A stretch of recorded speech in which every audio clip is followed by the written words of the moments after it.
I'm going to get into all of this horse race business with you 4 days out from the election, but I have to start by asking you about some of the rhetoric that we've been hearing on the campaign trail. Before you joined us, we were in a conversation about what Donald Trump said about Congresswoman or former Congresswoman Liz Cheney last evening. Quote, "She's a radical war hawk. Let's put her with a rifle standing there with 9 barrels shooting at her. Let's see how she feels about it when the guns are trained on her face." Some think this was him making reference to the fact that she might think differently if she were in harm's way in combat on the battlefield carrying a rifle. Others saw it as a death threat. And I'm wondering where you are on this with 4 days out, if the rhetoric is actually impacting anyone at this point or if we're just all numb to it.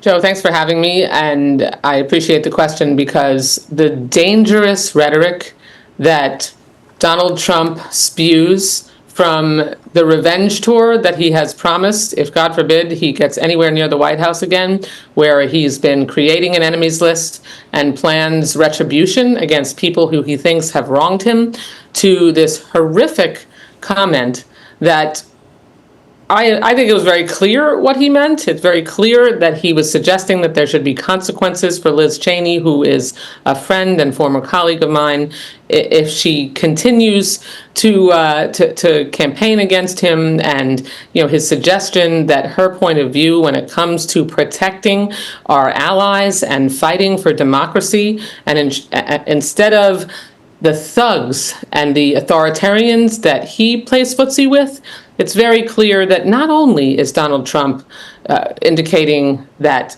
what he thinks should happen to Liz Cheney if she continues her support for Kamala Harris, he's endangering her life, because we know that comments like this inspire extremists, and he should know better, since he certainly had some experience with that recently. Well, he has. And I know you're being literal, because I know you have also been threatened repeatedly over the course of your political career. I can only imagine what Liz Cheney has endured, and I know that she's had to engage security. At least there's been reporting to that extent ever since she joined the January 6th Commission. Is this just the new reality of serving an elected office?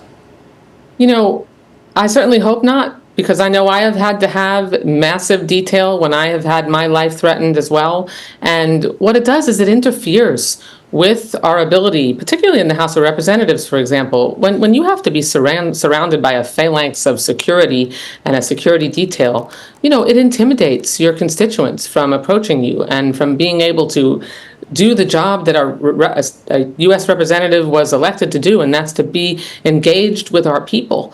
And Donald Trump not only really is an enemy of democracy, he is willing to use the kind of rhetoric and dangerous plans that he publicly states he's making that jeopardizes others' lives and certainly is endangering our democracy. And that's what's at stake in this election. I mean, that's why we've got 4 days. We've been talking about garbage for, I think, 5 days as a major theme somehow on the campaign trail for president, starting with a very poor joke, if I can even call it that, at Madison Square Garden last Sunday. This has gone through the ringer. I don't have to give you the background with what Joe Biden said about trying to clean up remarks. Now the stenographer is apparently changing things at the White House, or the press office is, over the wishes of the stenographer, to the point where we saw Donald Trump driving around in a garbage truck. I mean, this has gotten to be like a Saturday Night Live episode. I guess my question for you is, you're sitting in Florida with one of the biggest Latino voting blocs in the nation. What about the original remark at Madison Square Garden? What impact, if any, is that going to have on outcomes in Florida? We're seeing huge impact on the vile, disgusting rhetoric that came from Donald Trump's rally at Madison Square Garden, for which he did not express regret or indicate that he had any remorse, or even said it was unfortunate, or that it shouldn't have happened. And as a result, polling just came out that shows that 85% of Puerto Ricans that are voting in Florida are voting for Kamala Harris. 8% plan to vote for Donald Trump. Why? Because the island of Puerto Rico is, which I have been to many times, is a beautiful, vibrant place that is a important an important component of the United States of America, made up of 5 million American citizens who deserve honor and respect, and a president who's going to have their back, not a president who puts a program together that allows Puerto Ricans and their homeland to be called a floating pile of garbage. We saw quite a response from some Republicans, including Rick Scott, senator in Florida. Did he say enough early enough?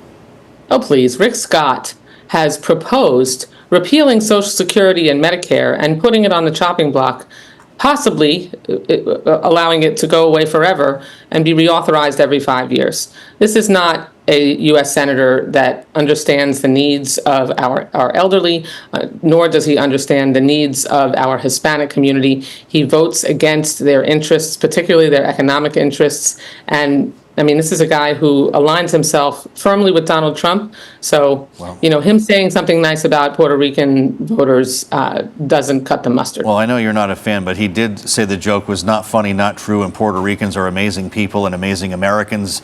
I've got to ask you about where we started, Congresswoman. Rick Chuck Scott's Fleischman, voting record isn't. Understood your point. Your colleague from Tennessee, a Republican, called the race for the House a nail-biter. There is this conventional wisdom that Democrats will outperform in the House, while it might be a tougher slog in the Senate. How would you describe it?